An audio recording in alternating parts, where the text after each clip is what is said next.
Hey guys, in this video we're going to talk about habits.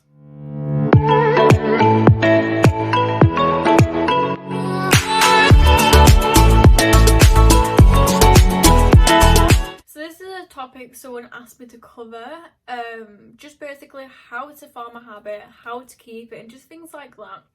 And I feel like habits is something that we can do wrong.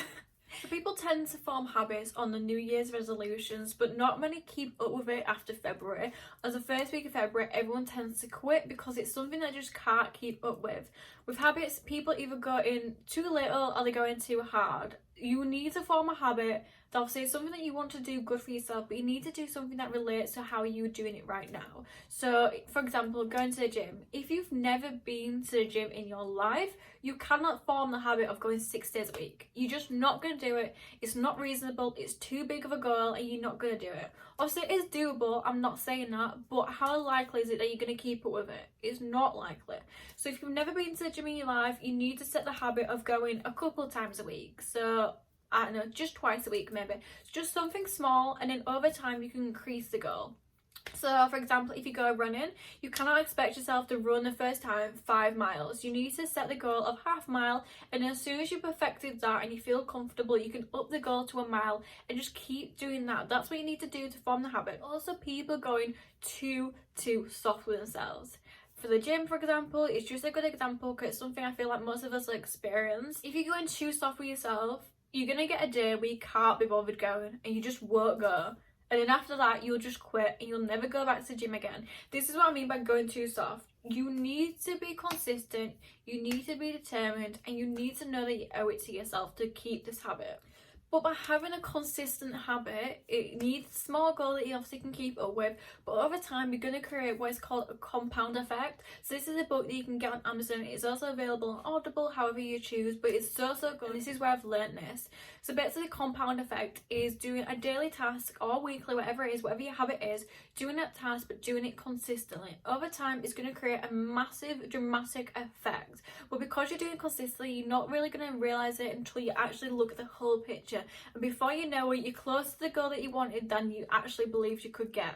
But if you want to create like a better life for yourself, you just want to create habits that create that good life that you want for yourself, you can get a book called Miracle Morning. This is once again available on Amazon, but what Hal talks about is doing 6 tasks on a morning. So you get up an hour earlier than you usually would and you do 6 different tasks. This being silence, affirmations, visualize, exercise, read and scribe. So he calls them savers. I would recommend this book so much. It can be quite difficult at first. Like, I always find it difficult because once again, it's a habit that we don't have. Like, I'm used to sleeping in, so getting up earlier is not what I'm used to doing. Or if you have a habit like drinking less pop or eating less chocolate, something like that, you need to just, rather than cutting it out completely, which is something that everyone does, so that's going in too hard, we cannot just cut it out so quickly and so easily because we're used to having that thing there. So not having it there suddenly, our body is like, whoa, what's going on? Like, what's happening? Give me it back. And you'll start craving it, and over time you're gonna go back to it, and you're gonna go back to it worse. You'll start binging it, eating so much more than you actually did before. So instead of doing this, and once again, don't go lightly on yourself, don't just quit for a day and then that be it. You need to owe it to yourself, you need to know why you're doing this and really remember why you're doing this, because if you don't have a strong reasoning for doing things, you are just going to quit. On a day you don't feel like doing it, you need to remember why you want to do this. You need to remember the outcome that you're looking for. You remember the outcome that you want and reason why you did start this to begin with. Because obviously you started every habit for a reason. But going back to chocolate or sweets, whatever it is, but you want to quit, don't get rid of it completely. Just cut it down slowly. Or you can replace it with something healthier. If you just cut it out completely, you're going to crave it, you're going to want it, and it's not going to be effective. There's just no point.